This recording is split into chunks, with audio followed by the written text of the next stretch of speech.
Hola, ¿cómo están? Mucho gusto a todos. Soy el doctor Gerardo Paladino y el día de hoy vamos a platicar acerca de inducción de ovulación y vamos a hablar acerca de inhibidores de aromatasa, citrato de clomifeno o menotropinas.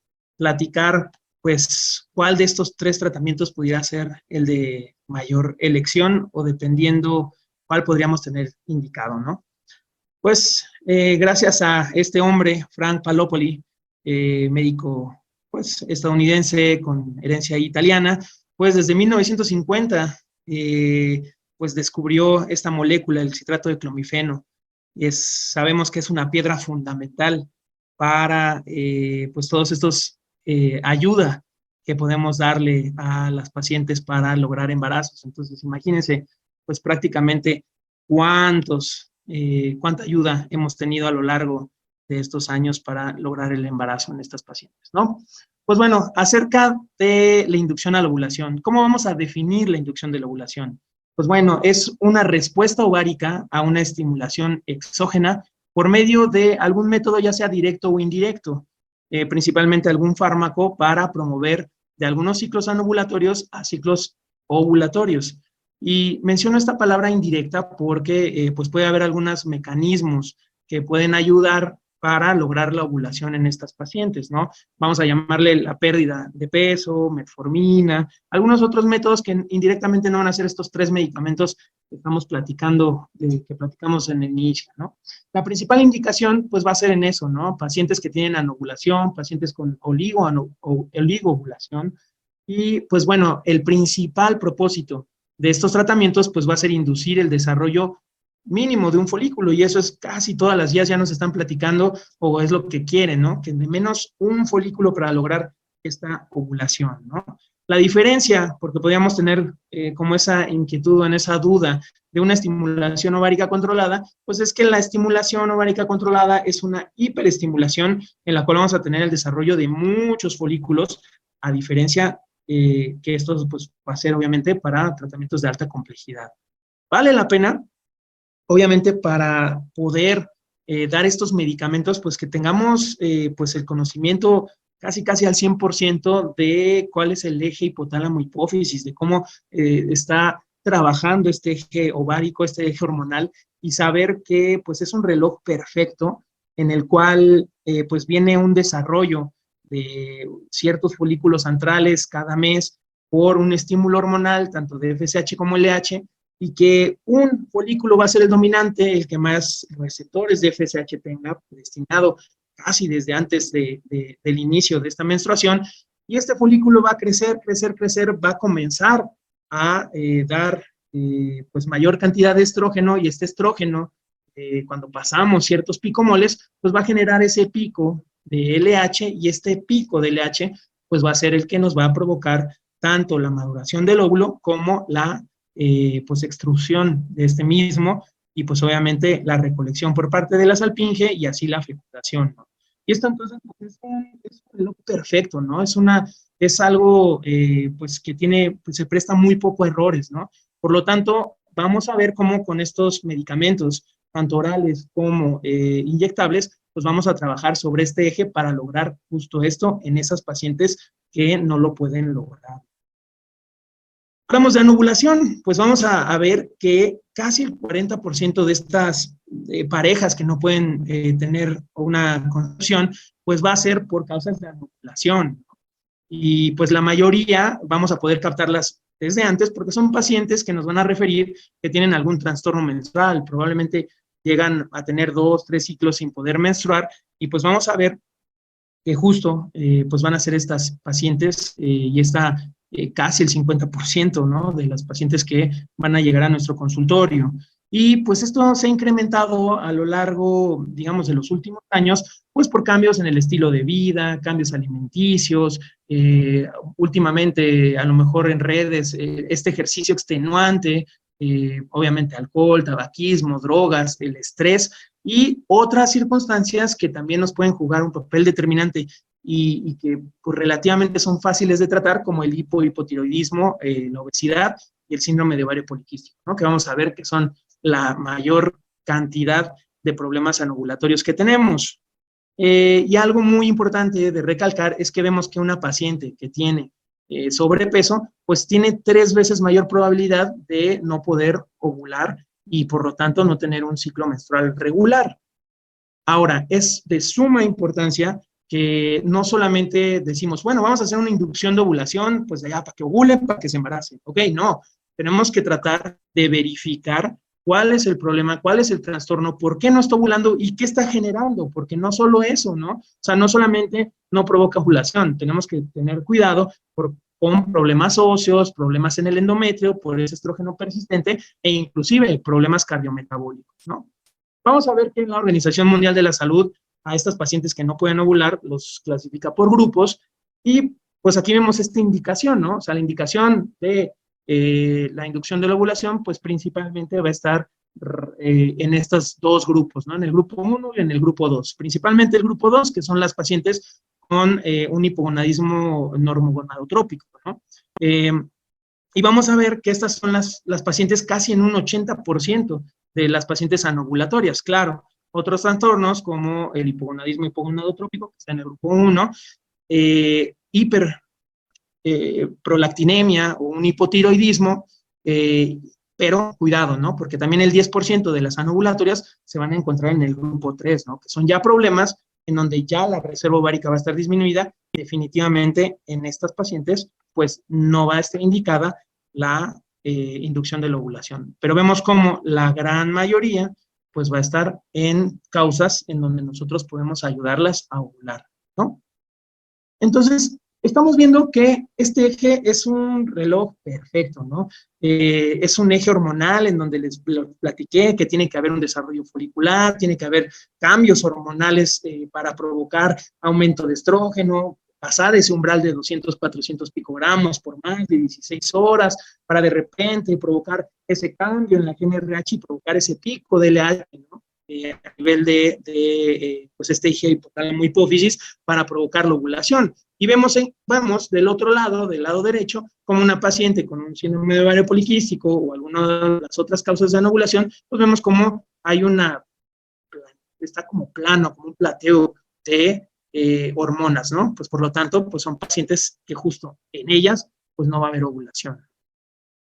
En donde entonces vamos a tener esta indicación de dar inductores de ovulación, obviamente pacientes que desean el embarazo, y es fundamental que pues podamos determinar la etiología de dónde está la disfunción, saber que esta paciente tiene anatómicamente funcional el útero, que tiene pues digamos que permeabilidad de las trompas de falopio, si no pues sería como, a ver, queremos viajar a Cuernavaca por la carretera México-Cuernavaca y está obstruida, pues definitivamente de esa manera no va, o sea, aunque nosotros seamos perfectos conocedores de citrato de clomifeno, conocedores de menotropinas, pues si está ahí obstruida la trompa de falopio, pues probablemente no vamos a tener, digamos, la probabilidad de éxito, ¿no?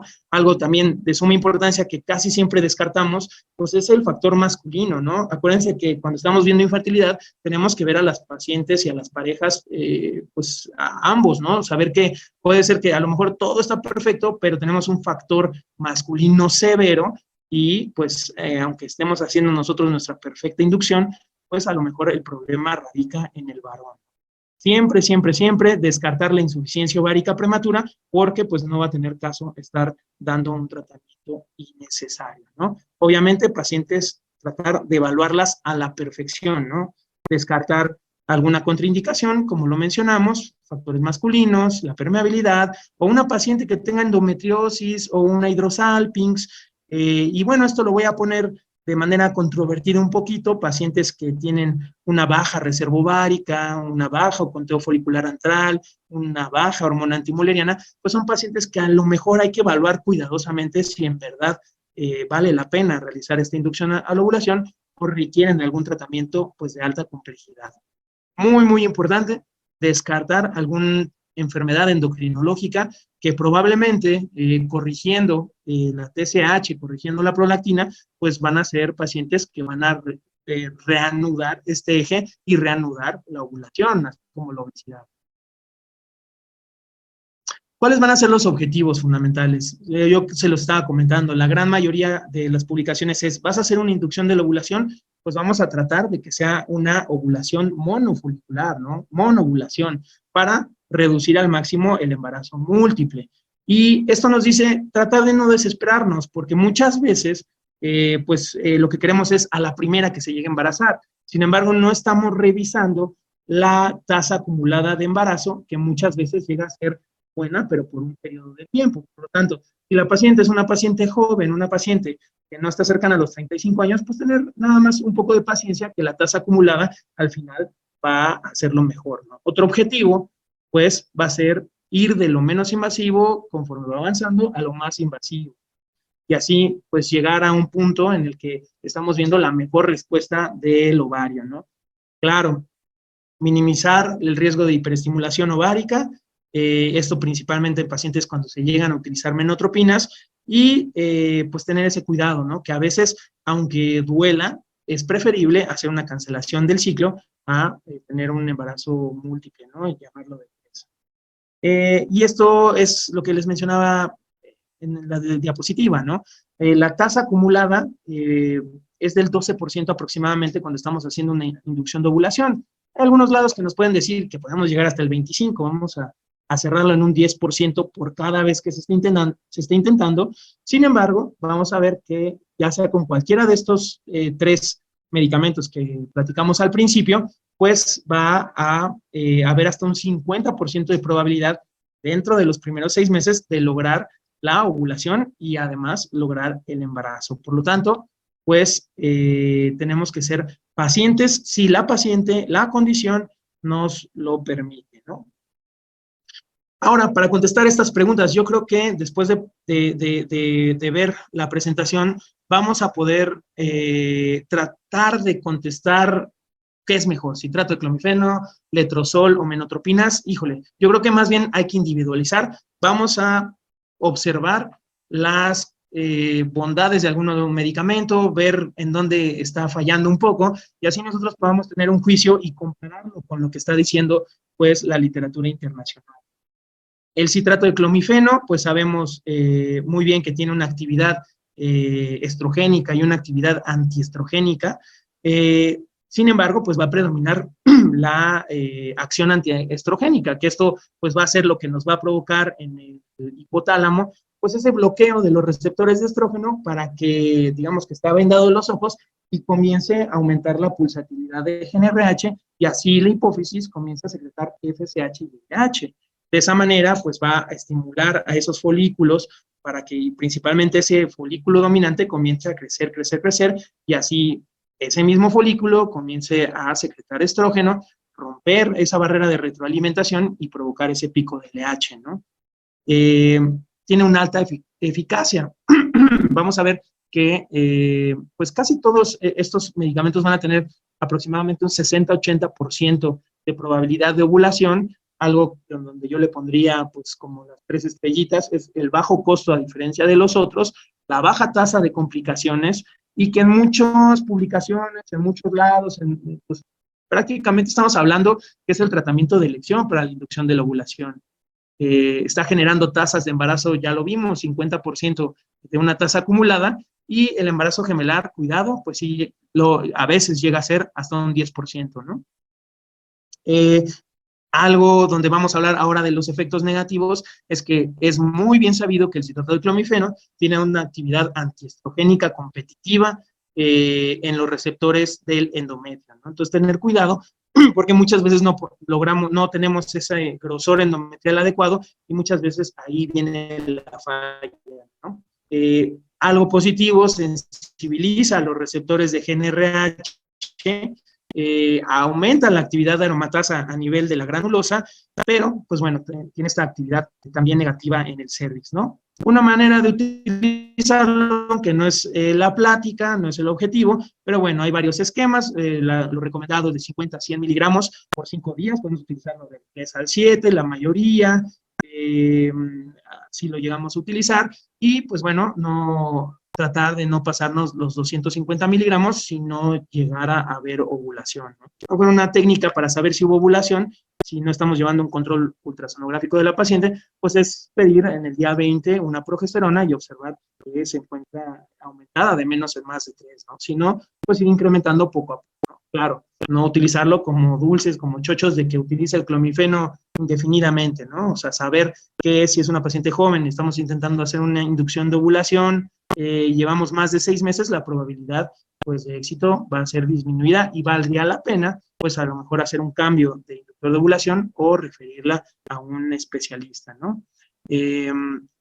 Vamos a platicar ahora acerca del letrozol y vamos a ver que, bueno, como al final como un inhibidor de la aromatasa, que es de los que más utilizamos, este bloquea la conversión de andrógenos, obviamente, no vamos a tener una disminución de estrógeno sensado a nivel del hipotálamo, y este nos va a generar, pues de igual manera, una retroalimentación por la cual van a empezar a aumentar la cantidad de FSH y LH secretada por la hipófisis, y este va a estimular directamente a los folículos, ¿no?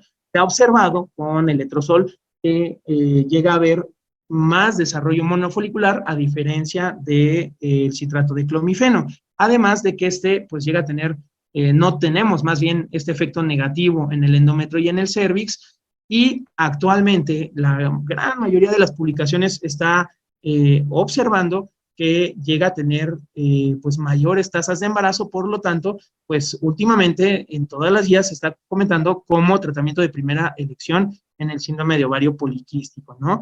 Además de que cuando se asocia con gonadotropinas, pues tiene una acción muy buena sobre el FSH y más en las bajas respondedoras, ¿no? Si queremos hacer una conversión, más o menos 2.5 miligramos va a ser lo equivalente a los 50 miligramos y siempre tratar de no pasarnos de los 7.5 miligramos, ¿no? Ahora, platicando tanto de el citrato de clomifeno como los inhibidores de aromatasa, ¿cuál va a ser nuestro objetivo? Pues nuestro objetivo es que esa FSH tarda, ya sea por bloquear los receptores o por ese estímulo de no sensar el estrógeno y al final tener FSH, pues es tener una ventana de ese FSH para poder reclutar ese folículo que comienza a crecer, pero de igual manera que los demás folículos comiencen a treciarse y solamente tener el desarrollo monofolicular. Hablar de esa ventana, ese umbral de FSH. A lo mejor, pues ahí sí ya platicaríamos de un efecto negativo, pues también sería el costo, ¿no? El letrozol, a diferencia del citrato de clomifeno, pues sí va a haber una gran diferencia. Hablando de las gonadotropinas, pues vamos a ver que sabemos que hay tanto urinarias, que son altamente purificadas, con una relación FSH-LH 1:1, o las gonadotropinas recombinantes, ¿no? Que estas, digamos, serían como las más modernas, casi desde los 90 para acá, y pues van a ser el gold standard para las pacientes, obviamente grupo 1 de la OMS, de anovulación, que tienen un hipogonadismo hipogonadotrópico, ¿no? Sin embargo, vamos a ver que pues estas van a tener una respuesta ovulatoria más en las pacientes que el tratamiento oral no ha sido efectivo, ¿no? Existen varias maneras de utilizarlas, hay pues maneras conservadoras de utilizar dosis fijas o algunas combinaciones de utilizar un medicamento oral, ya sea citrato de clomifeno o letrozol, y posteriormente de estos 5 días utilizar las gonadotropinas, ¿no? Y esto a lo mejor, hablando del citrato de clomifeno, pues nos ayudaría para este efecto pues negativo que tenemos del citrato de clomifeno en el endometrio o a nivel cervical. Otros esquemas pues pueden utilizarse tanto, puede ser desde el inicio con el citrato de clomifeno o utilizar puramente de manera convencional desde el inicio las minotropinas. Obviamente aquí vendría el costo que estamos utilizando de estos medicamentos, pero algo que yo creo que todavía es mucho más importante, pues es el riesgo de hiperestimulación y más en algunas ciertas pacientes, a lo mejor flaquitas o con síndrome de ovario poliquístico, pues tener cuidado, ¿no? Que son pacientes que debemos de tener mucha vigilancia, ¿no? Algunos otros protocolos que de hecho son algunos que recomiendan las guías, pues es hacer un tratamiento con menotropinas en step up, ¿no? Comenzar con dosis bajas, comenzar a aumentar y al final, pues obviamente utilizar, como obviamente están usando menotropinas, ese sí o sí, tiene que haber una vigilancia ultrasonográfica, ¿no? Obviamente yo les diría que haya una vigilancia con todos los métodos de inducción, pero en estos definitivamente no hay manera que no haya un seguimiento folicular. Entonces, obviamente en estos pacientes pues va a valer la pena hacer disparo con gonadotropina, ¿no? Existe otro esquema, el cual es pues utilizar ya un esquema descendente, utilizar mayor cantidad de gonadotropina e ir disminuyendo paulatinamente, ¿no? Obviamente se ha visto pues el riesgo de hiperestimulación más que en los orales, un 14%, y vean la diferencia, ¿no? Dijimos con el clomifeno 9%, 10%, y vemos como aquí, pues obviamente por el desarrollo, pues ya no solo de un folículo, ¿no? Probablemente 1, 2, 3 folículos, pues va a haber un mayor riesgo de embarazo. Obviamente les estoy diciendo, tiene que haber un desarrollo o tenemos que estar vigilando a la paciente para pues desencadenar en el día 14 la ovulación, ¿no? En estas pacientes, obviamente, o si llegáramos a utilizar un tratamiento oral y estamos haciendo una vigilancia por ultrasonido, pues siempre va a ser recomendable dar un disparo con gonadotropina, ya sea recombinante urinaria, cuando alcancemos, si estamos hablando de un monofolicular, pues de menos que lleguemos a los 18 milímetros de un folículo dominante para poder lograr ese disparo. Y hay algunas publicaciones en controversia, pero que de menos tratar de llegar al endometrio a unos 8 milímetros, ¿no? Ahora, esto sí es muy tajante y casi la mayoría de las publicaciones pues, nos comentan que no tener miedo también a cancelar a las pacientes, ¿no? Entonces, la mayoría de los folículos, perdón, la mayoría de las pacientes deben de cancelarse si tenemos más de 3 folículos, ¿no? Entonces, si tenemos más de 3 folículos, pues sí, tener cuidado y pues yo creo que en ese momento sí vale la pena pues cancelar, ¿no? Y eso es lo que la mayoría dice, ¿no? 3, 4 folículos. Ahora, haciendo como vamos a hacer como un análisis, si queremos dar así a esta respuesta de que, a ver, dime qué es lo mejor, pues bueno, yo quisiera decir, no, pues es que vámonos 100% contra esto, vámonos 100% con el otro, pero no, es más bien como individualizar y pues ver con qué pudiera irle mejor a la paciente, ¿no? Yo les voy a poner aquí algunas publicaciones y vamos a ver que cuando se compara letrozol versus citrato de clomifeno, la gran mayoría, aunque sí, controvertido, porque sí también hay otros donde nos dicen que son iguales, pero la gran mayoría, en muestras muy, muy grandes, sí están dando un peso mayor a la probabilidad de embarazo con el letrozol, y tanto en ovulación como en nacidos vivos, ¿no? En pacientes que se utiliza también, porque digo, no lo mencionamos, pero cuando se asocia la metformina al citrato de clomifeno, obviamente es mucho mayor probabilidad de embarazo. Sin embargo, pues también el letrozol tiende a ser pues mayor, casi en nacidos vivos, ¿no? Cuando se asocia citrato de clomifeno y menotropinas, pues tenemos una mayor probabilidad de embarazo. Eso también es bien sabido y lo vemos en esta gráfica, como conforme va avanzando el tiempo, pues casi tenemos un 71% de probabilidad de embarazo conforme casi el año, 2 años, ¿no? Cuando hablamos de menotropinas, cuando tratamos de ver qué dosis se puede utilizar, si dosis convencionales, hacer el step up, y yo creo que por estos artículos se está viendo que ir de poco a mucho, un step up o dosis ascendente, pues es equivalente a dar las dosis fijas de menotropinas. Entonces, pues bueno, por eso las guías y con menores aparentemente efectos adversos, ¿no? Entonces, pues bueno, eso es lo que nos comentan la mayoría de las publicaciones. Entonces, bueno, ya hablamos de estos 3 medicamentos. ¿Cuál pudiera ser el mejor? Pues bueno, no somos los únicos que nos lo preguntamos. La Asociación Americana, la Europea, trataron de hacer un consenso para pues, ver qué pudiera ser lo mejor. Y vemos que a manera como de conclusiones, sí, ya dijimos, si tenemos una paciente con SOP, pues sí, de primera instancia el letrozol pues es un poquito, tiene una mayor tasa de nacidos vivos que el citrato de clomifeno, por lo tanto podríamos considerarlas como primera opción. Sin embargo, las menotropinas tienen una mayor probabilidad de embarazo que cualquier tratamiento oral, pero cuidado, ¿no? Embarazo múltiple, cuidado, hiperestimulación ovárica, ¿no? Si tratamos de poner como un número 1, pues así nos dicen las guías europeas, tratar al letrozol como de primera línea, al citrato de clomifeno como segunda línea. Si lo podemos asociar a metformina cuando los pacientes tienen resistencia a la insulina, obviamente nos va a ir mejor. Y en una tercera línea, ya sean las menotropinas combinadas con algún medicamento oral o las menotropinas de forma individual, ¿no? Por lo tanto, pues bueno, yo diría, sí, paciente con SOP, podría ser el letrozol de mayor utilidad hablando económico, con publicaciones serias que nos mencionan que hay una mayor tasa de nacidos vivos. Sin embargo, el papel del citrato de clorifeno seguirá siendo por la economía, por la gran tasa de ovulación y por la tasa tan alta de embarazo, pues también ha sido y seguirá siendo uno de los mejores inductores, ¿no? Entonces, si podemos asociar un tratamiento oral con las menotropinas, siempre y cuando tengamos una buena seguimiento folicular por ultrasonido, pues vamos a ver que también llega a tener muy buenas tasas de efectividad.